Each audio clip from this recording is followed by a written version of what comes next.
We all love a good redemption arc, the comeback story. Oh, wow, he's changed so much. Wow, she's really grown. No, it's not the same person anymore. They don't do that anymore.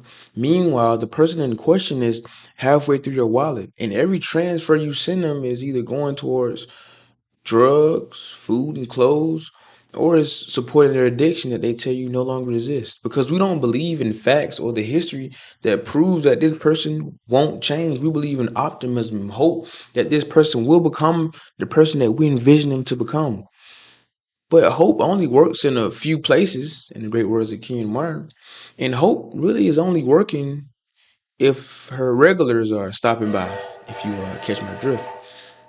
Hope is this figment that we project on everybody and everything. It's embedded in our DNA, our psychological makeup. We all live for a good redemption story. This is the myth of the redemption arc. Now, let's face it, humans, they're wired for a pattern. And more to that, we're wired for narratives. If our brain doesn't have all the pieces, we start creating our own pieces out of thin air to get the end that we want. A 2015 study from the Journal of Personality and Social Psychology found that we prefer a redemption story because it reduces cognitive dissonance. In translation, once we see someone we once loved or admired fall from grace, we can't help but give them a redemption arc to see them rise once again. And Hollywood is the redemption story generator with a $1 billion budget. You know, Robert Downey Jr., the comeback king. Chris Brown, still touring and taking pictures with married women. Mark Wahlberg, oh, you mean the dude from Ted and Transformers? Yeah, those people. They made the most of their second chance to become something better than what they once were. With the right resources and people around you, you can do anything. But what about the people I'm talking about? The people I'm talking about are the ones who get these resources, time and effort and energy put towards them to become something better, yet they choose to do the same negative things, keeping them in the same cycle. Go check out my generational cycle video. The idea from this video came from watching, binging some software underbelly videos, and the comment sections are filled with optimism and hope. And like we said, we know where hope works. I think she might have appeared in a software underbelly video. These comments, they have so much positivity, and amongst them is somewhere is some reality. There's reality in there that says these people are choosing to be in these situations. Because more times than not, their story always has a segment that said I could go live with them, but they do too much. Meaning they have rules that you don't want to follow. So you'd rather do the same thing that's gotten marked to discover you. From people to go flood your Cash App and your GoFundMe that you can put up or give to your pimp or support your unhealthy habit. Now, not everybody Mark gives a platform has unhealthy habits. I'm just talking about for the small select few. This video is for the minority. It's for the minority, not the majority. One of my few videos where I do that. And I don't think no matter what you do, for some people they just can't be helped. History will always repeat itself in some form or fashion. The person has to want it. It's like the AA founding theory is unless you want change, then you'll get change. And in the great words of Eric Thomas, when you want to succeed as bad as you want to breathe, then you'll be successful. until then, you're gonna keep repeating the same things that's keeping you down. And let's be honest, most public growth is simply well-paid PR. They don't change, they rebrand, re-strategize, refocus. Take the Power Brothers, for example. They have a controversy. They moved past it. Now they have a globally recognized sports energy drink. They're well-known boxers. Granted, fight old people, but they're still boxers nonetheless. And they trade super rare trading cards. That's a great rebrand. The Harvard Business Review explains this perfectly in a 2018 article around reputation laundering. Companies and people can offset moral failure by appearing to do good, right? You donate $1 billion to a charity and feed some kids in Africa. You do some community work. You go sponsor a political figure. A well-timed TED talk could literally change the trajectory of your career if done properly, of course. And to be honest, it's all about optics. How does it look? As long as it looks like a redemption arc, you're in the green. You're good to go. Because we do live in a society where all you have to do is post a apology video and talk about mental health awareness, of course, and how you were dealing with something that the fans want to understand, right?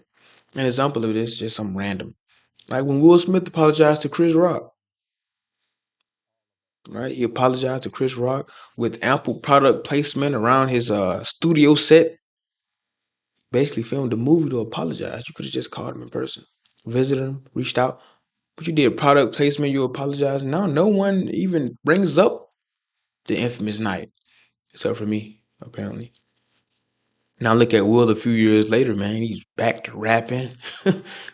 I pulled a pin out a grenade on purpose when I threw it. And even though I'm an action star, sometimes I'ma act bizarre. Cause I'm an artist at heart. I'm not just an actor, y'all. This is the bounce back.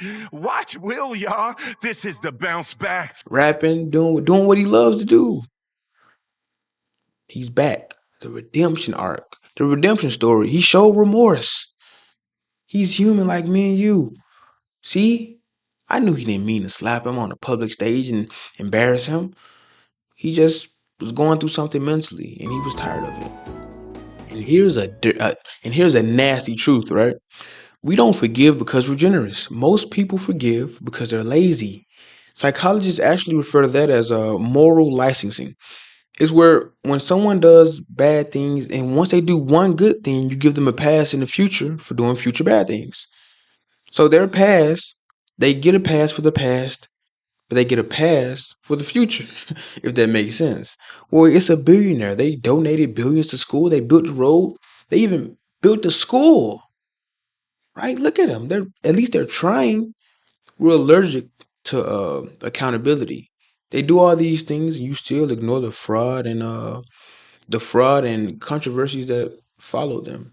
It's why we allow billionaires to cosplay as saviors, and that's why politicians feel so they feel giddy enough to show up every election cycle with a new talking point, void of old controversies and scandals. Now I know you can't hold something over someone's head, especially once they've been vindicated for it. Let it go. Forget about it. And some people say, well, they've learned nothing, or they have learned something. In my opinion, I think they've learned that you guys have a short attention spans. They understand human psychology. They understand the human brain. Whatever is big and bright in front of you at the moment, that's what you're going to focus on. That past scandal where that oil spill happened or kids were killed in a mining incident, that doesn't matter anymore because we're paving a path forward. We're trying to move forward from these negative things. The frustrating part is I'm not saying people can't change. There is a major difference between redemption and repetition. People who want redemption, they do it. They do the work and they change. Right? Or so it seems. Or the people who do the repetitive things that's keeping them in the same position over and over again. And they're looking up, trying to see what's going on, not looking to the left and the right, seeing that they're in quicksand and they're sinking at a alarming rate. But some people they don't even want change at all. They want the benefits of appearing change, right? Behavioral psychologist Dr. Durvasula, who studies narcissists, says true change is the sustained improvement of empathy, morality, and just simply, basically doing the things that are going to help you change. Just to keep it as simple as possible. Doing the prolonged things that are improving your life and allowing you to reach new heights of self-awareness. Not a 3-minute apology video, not a podcast talking about the incident and how you got to that point. And definitely not a new brand deal with a mental health app to support mental health awareness. to now use your mental health as the reason why you did something. Understanding all these things will allow you to see the world in a totally different light. Because the next time someone says, "Oh, he's changed, bro. She's changed, bro," oh, they're changed. That's a totally different person. I know for a fact you don't do that anymore. Ask yourself, first of all, do you know this person at all? For the celebrities, ask yourself, do you? Well, if you're even in a comment section anyway, more than likely you already have a disconnect somewhere.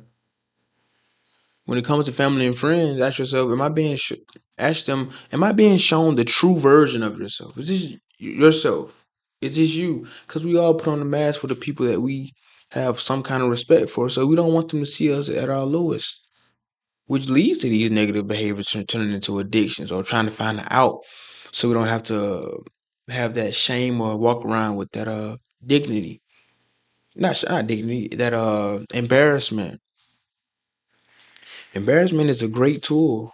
It's a tool that allows us to see ourselves in our most vulnerable states.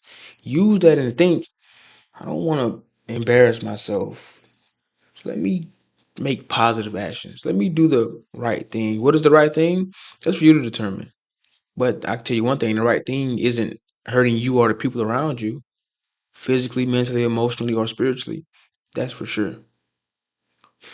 But hey, stop trying to give people sequels to a movie when they haven't even finished their first movie. But that's all I have for now, guys. Peace.